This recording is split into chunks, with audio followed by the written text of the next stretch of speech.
You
wouldn't build a house without a foundation, so why try to build a business without one? Grow your contracting business and grow your mind with Growth Mindset Monday. All right, here we are. Welcome back. Another beautiful Monday in this great country, the United States of America. Here we are back with another Mindset Monday. I'm your host, Garrett Bake, founder of the American Contractor Network, and soon to be, actually it doesn't say it on this shirt. Still a cool shirt though. If you want one, just drop me a message. I might be nice and send you one. But Build Pro, our Build Pro community for contractors, tagline, contracting made simple, is launching today. So we're really excited about that. If you guys want to be in with our VIP group, they're going to get 3 weeks to kind of test everything out, try it out, let us know positives and negatives. And of course, we have some cool swag and giveaways and stuff. We'll drop the link here at the end of the conversation, though. If you guys want to join us, we'd love to have you. Well, here we are. Another opportunity for us to take, as they like to say, the good hard look in the mirror. The good hard look in the mirror and say, is this actually working or not? Good hard look in the mirror as we're willing to say, am I getting the results that I want? The good hard look in the mirror to say, man, do I really want to keep doing this thing? I know you're just like me. We've got a couple of folks that have already dropped their business name, Motivated Laborers. Great Motivated Monday. Thank you and welcome to the show. Joe Gideon, happy Monday from Tennessee Valley Power Cleaning. Welcome to the show. Wish you were closer, Joe. We'd use you to clean our driveway. We just got our garage epoxied and our driveway looks like a disaster now. We got Michael Babbitt, BMF Services, Charlevoix, Michigan. Welcome to the show. Ryan Shemp, Divine Decking, Bakersfield, California. Welcome to the show. You guys know the drill. If you're here live, go ahead and drop your name and your business name, and we'll give you the good old shout out. Listen, we are knee deep. It's funny, like depending on the trade, they like to call it busy season, right? So we're knee deep in busy season, especially for your roofers out there. What does that actually mean? What it means is there's jobs, there's lots of jobs, and you're running into this issue where now you're starting to get booked out a bit. And if you're not careful, what ends up happening is you're too quick to jump from one job to another. And what happens to the quality of the work? Not so good, right? And this is really interesting because we're in the middle of, I guess we could call it busy season too. We got a couple of projects we got shaking right now. We got some drywall, we got some paint, we got some framing happening on some different projects. Plus we have our own basements. We have a lot of different things happening. And what I've noticed over the years, and it's not just with the jobs that we're working right now, what I've noticed over the years is that there's a really interesting separation, if you will, between contractors who understand what growth needs to be and what it looks like, and with contractors who are just trying to get by. And I'm going to explain to you the difference here in a second. But what I want you to know is that because you're just trying to get by doesn't mean you can't be one that's focused on growth, right? There just needs to be a shift. We got a couple more shout outs here. Jeremy Harris, happy Monday. Jeremy, Handyman Harris is the business name here from the great state of Iowa. We got Joe Mulsky, Joe M Contracting LLC out of North Dakota, Fargo, probably. I'm just guessing. I don't know. I've never been there. So what is the difference, right? Let me share a little story with you. When I was working as a police officer, I had the privilege and the opportunity to be a part of multiple teams, right? Multiple teams. And some of these teams were, great because of what was required of them. Some of these teams were great because of the leader, and some of these teams were great because of the people, right? The people on the team members, if you will. But I will tell you that very rarely is a team great simply because of the team members, right? Rarely is it great simply because of the team members. Teams are great for a few different reasons, okay? And I'll give you a perfect example.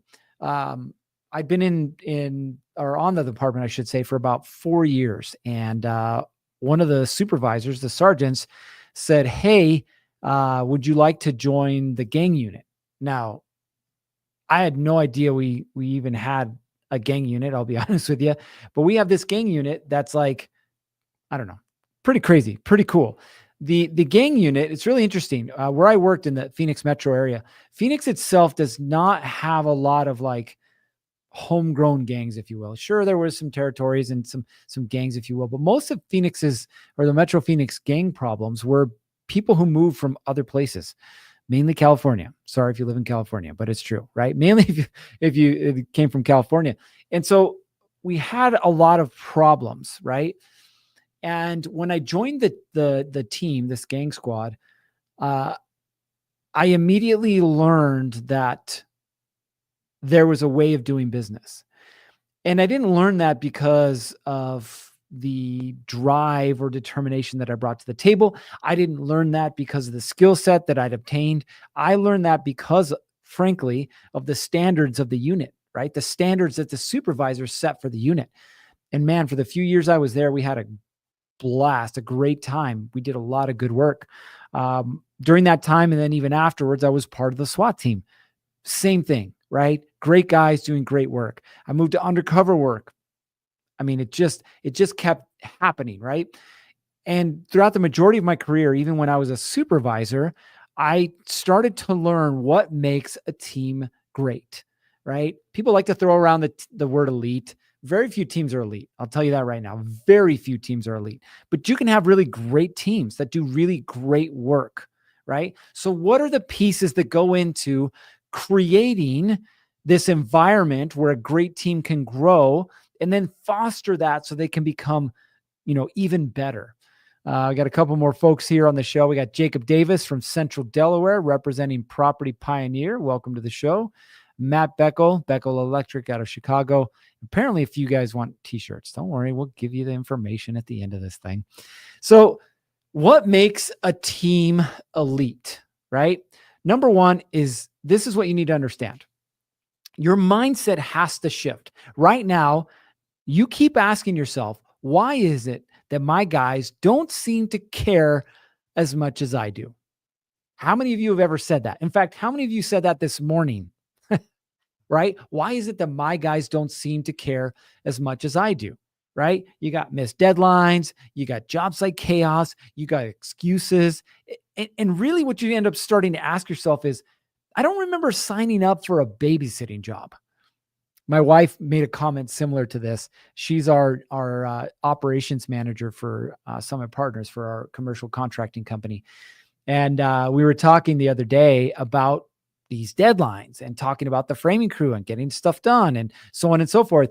And she made the comment. She's like, I just got out of teaching where I was babysitting kids and now I'm babysitting adults, right? I get it. I know what it feels like. So here's the thing, okay? The hard truth. We always start with the hard truth. You guys know that. Here's the hard truth. Number one, nobody is going to care about it as much as you do. They're not, right? And Joe made a comment here. He says, they don't have the same skin in the game. It's true. They don't. And frankly, 99.9% of them never will. It doesn't make them bad people. They just never will. There's a difference between an owner mindset and an employee mindset. Okay. So we have to be aware of that. Gulliver says, I don't have time to babysit. Yeah. Well, if you're going to be a business owner, you can call it babysitting. You can call it herding cats. whatever you want. Get out the cattle prong, get out the taser, whatever you're using, you're going to be doing it, right? But it doesn't have to be as bad as it's been, okay? Here's the thing you have to understand. Your crew is a reflection of you. Let me repeat that again. Your crew is a reflection of you. What does that mean? Well, let's think about it this way, okay? Every team is a mirror of its leader. When I first got on the gang unit, Jalen Bellows was our sergeant, and we were all a mirror of him. Showed up early, stayed late, had fun. Oh yeah, had fun. Every night at the end of shift, we would play darts. Like that was his thing. So he loved to have fun, but we also loved to work hard. And what I learned inside of that environment was what it takes to be successful, right? I learned what it meant to be committed to something greater than my own thing, right? So if your people are late, if they're lazy, if they're distracted, whose fault is that? Well, I know who we want to blame, right? I know who we want to blame, but it's not their fault to a point. Now, a couple more folks. We got William Ferris, Northeast Service Mechanical out of Northeast Oklahoma. Welcome to the show. And we got Sky Tigo, SDR Construction Group out of Hotlanta, Georgia. Jeremy says, always saying it, their goals are not the same. I don't deal with it, right? They're not going to have the same goals. We'll get into that here in a second, okay? So number one, they're a reflection of you. If you show up to your job site late, what do you think they're going to do? They're going to show up late as much as you tell them not to.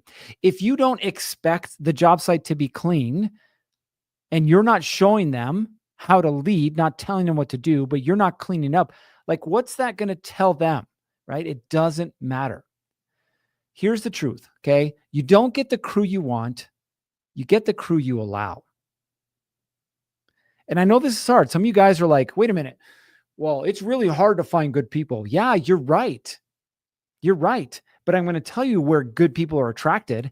They're attracted to people who challenge them in the right way, who if I could say this the right way, reward them in the right way, right? I love my team right now. I can't tell you how many people I've gone through, but I love my team right now because my team doesn't meet expectations. They exceed them because we lead from the front, right? That's the conversation that we have. And we're always pushing the envelope. And my team does the same thing. Gulliver says, my crew is a reflection of me. 100%, right? So that's the first thing you have to understand. The second thing is, if you don't set the standard, who do you think will? Now, what do I mean by that?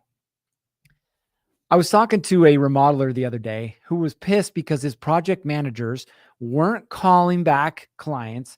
They weren't scheduling the subs at the right time. Their project timelines were a disaster and a mess.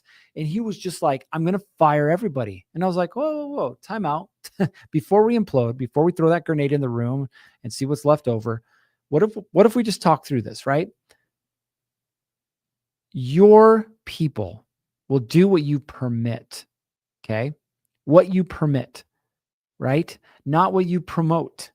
You might say like, oh yes, high quality standards and, cleanliness, and we don't smoke on the job site, and insert the blank.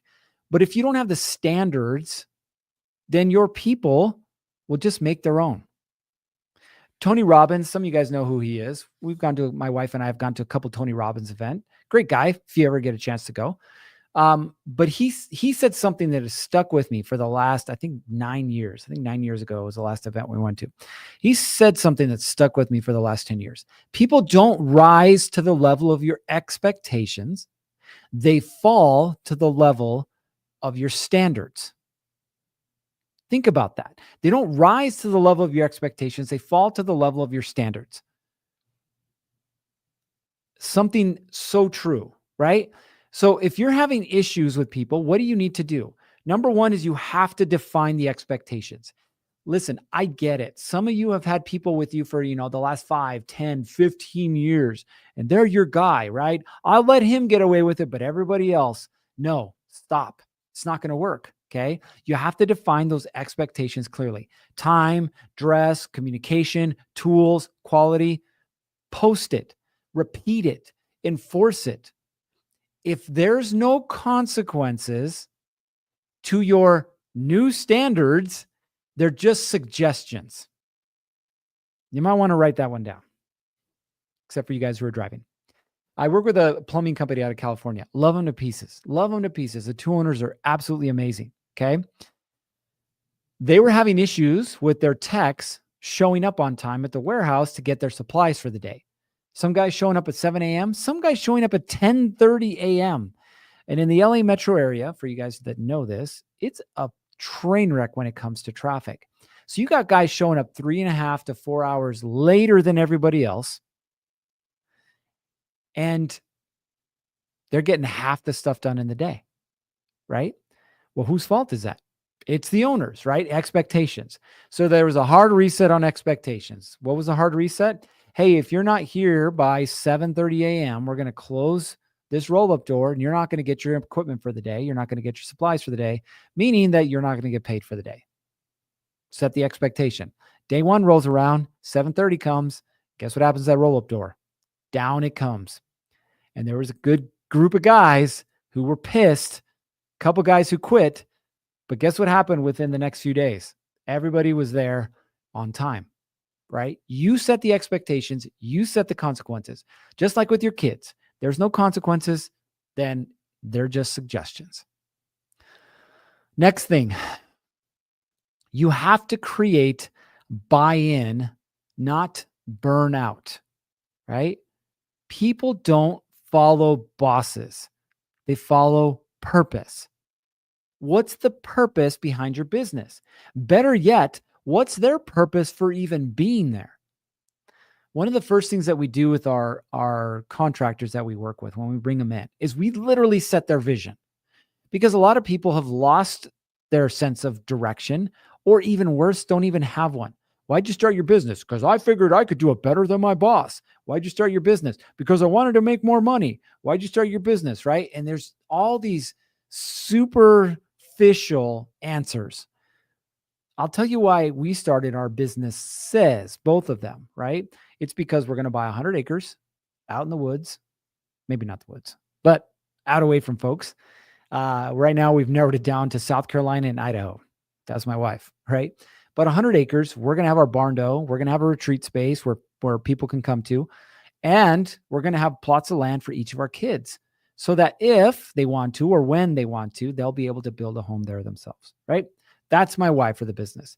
Inside of the business, my goal is to help 10,000 contractors achieve the freedom that they want inside of their business, right? Pretty clear. So now everybody who works with me, not for me, they work with me. We have that vision, 10,000 contractors, 10,000 contractors, 10,000 contractors. And they know what role they play in getting there. Now, what I've done is I've taken it the step further, which is what you need to do. How does my vision align with your vision as an employee, right? I know what each of my employees wants out of life. I know what they want out of their relationships, right? And so I create opportunities inside of my business for them to get what they want. If you're having issues with people right now, there's probably because they're looking for their next job. They're not looking for their next home, which is 100% a reflection on YOU. Help people support what it is that they want, right? What's the why behind the job? What's their goal here, right? Why would you want to be here long-term? And how do I create that opportunity for them? It has less to do with pay, as you all think, and more to do with alignment, with purpose. If I wake up every morning and I have a reason to get to the office, I get to the office. If I wake up every morning and I have no reason to get to the office, I ain't coming to the office. Does that make sense? That's what your people are thinking.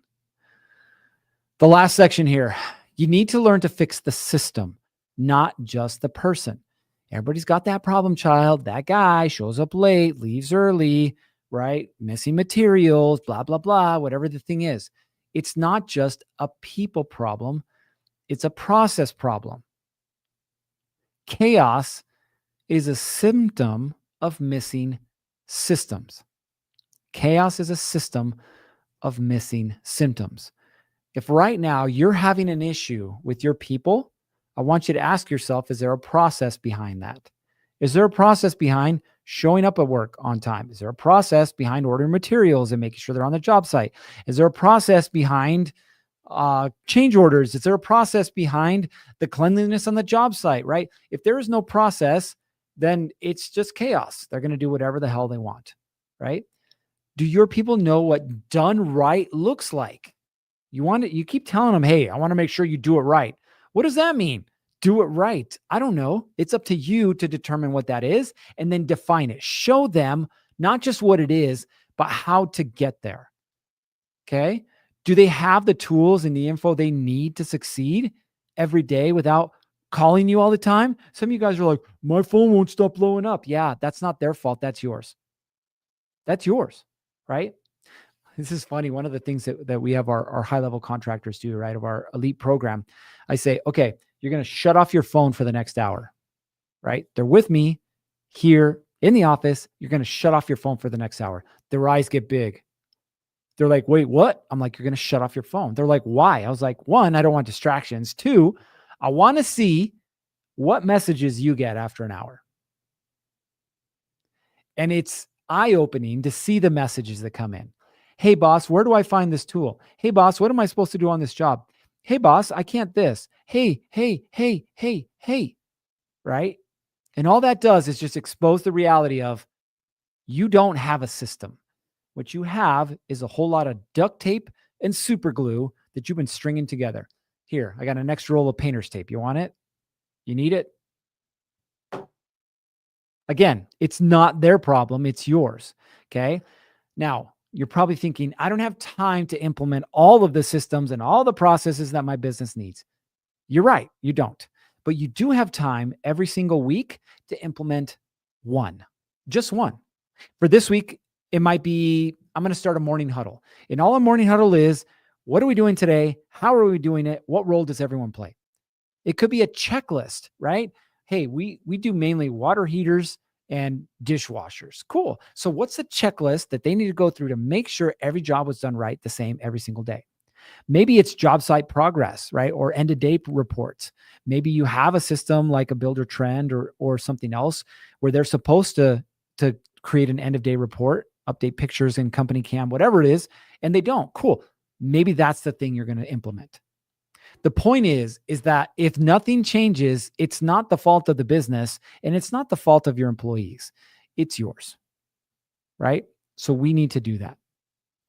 Now, as we kind of wrap this up, I do want to hear from you guys in the comments. I want you to think about what is the one thing that you need to focus on this week. Inside of our Build Pro community, Monday is literally the focus post of the week. What's one thing you got to do this week to improve your marketing or your sales or your operations? Maybe it's your numbers, your finance, right? Your pricing. Maybe it's your team and your hiring process. But it's always one thing. Because as humans, we're really good at focusing on one thing. More than one, not so much. Girls, a lot better. Guys, forget about it, right? Chewing gum and walking, we're going to fall over. But the point is every single week, one thing to improve. Right? That's what you need to focus on. So in the comments, I'd love to hear from you guys. What is your one thing this week? Right? What's the one thing you're going to own? What's the one standard you're going to implement? What's the one vision you're going to share? What's the one system you're going to create? What is that one thing for you?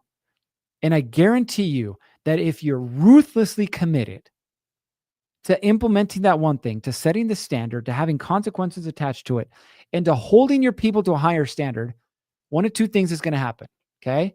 One, you're going to get rid of the bad apples.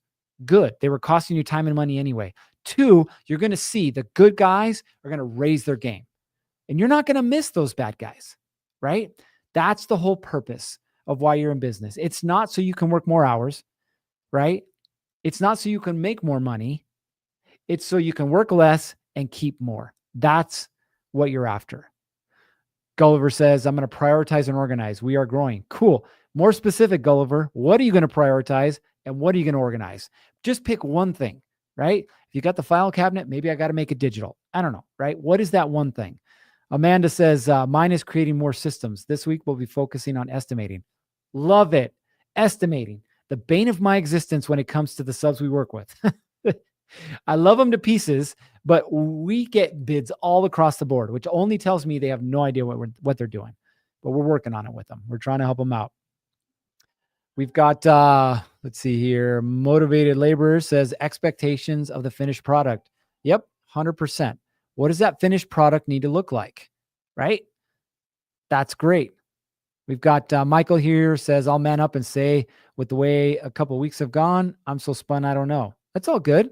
It's all good, Michael. So what do you think that thing is? And I get it. We all go through those periods of times where we've been spun up. Like the last few weeks for me have been finishing the basement, finishing the garage. We've got 3 jobs we're running. Oh, and we're launching our Build Pro community. Like, I get it. You feel a little overwhelmed. So Michael, maybe for you, it's starting to prioritize your time. Maybe it's starting to look at it and go, hey, what's the most important thing I got to get done today? Regardless of the phone calls and the fires, what's the most important thing I got to get done today? And then just focus on that one thing. That might be a great place for you to start. But wherever it is for all of you, understand this. The business will not improve on its own.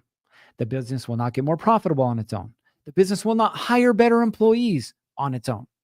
It's 100% up to you.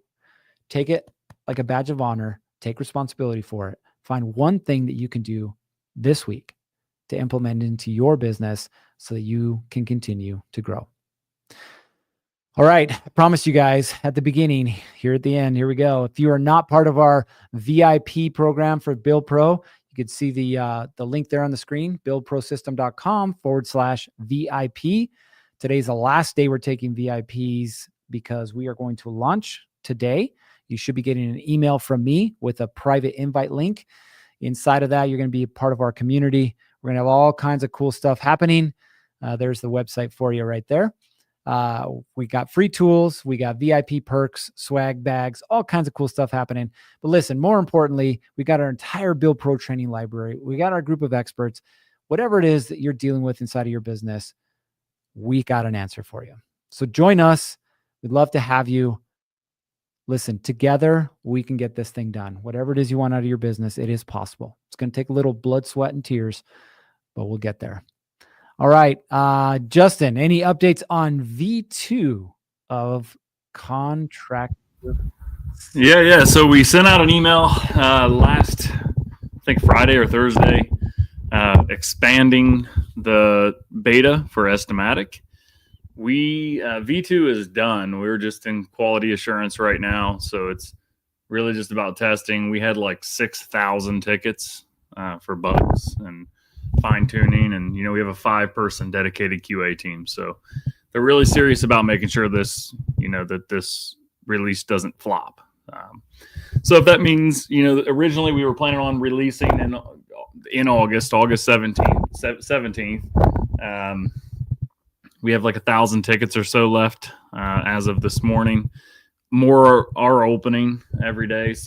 But we're crossing them off pretty quickly.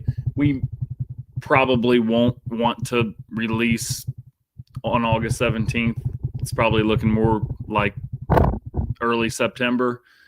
We just want to make sure that it's fully stable. And more importantly than that, with the Estimatic AI, we need to, there's 25 plus industry verticals of, companies using Contractor Plus, and we really have to fine tune, pricing per different units of measurement and standards for material sourcing. And there's just a lot there. So the more people using it, and that's why we've expanded. We have about 100 people now testing. And we're going to let some more in as well. The more feedback we get is the more qualitative of a response we're going to, expect to get from Estimatic. It's just a lot of fine tuning now. So if you're interested, you can get on that beta list. You should have received an email on Friday. You can fill out that form, and our team is processing those requests. And soon we're going to send out an email with a video I've put together that explains how you can provide feedback as you're testing. So love it. That's it for now. Love it. Love it. All right, guys. We're really excited for really everything that's happening inside of both of these communities, and just wait, because pretty soon Build Pro and Contractor Plus are going to be interchangeable. So not only are you going to be able to work in the business, you're going to be able to work on it, and we're going to make sure that we're all hanging out on a beach together. But that's all we got for you guys today. You know what time it is. It's time to get after it. 3, 2, 1. Off you go.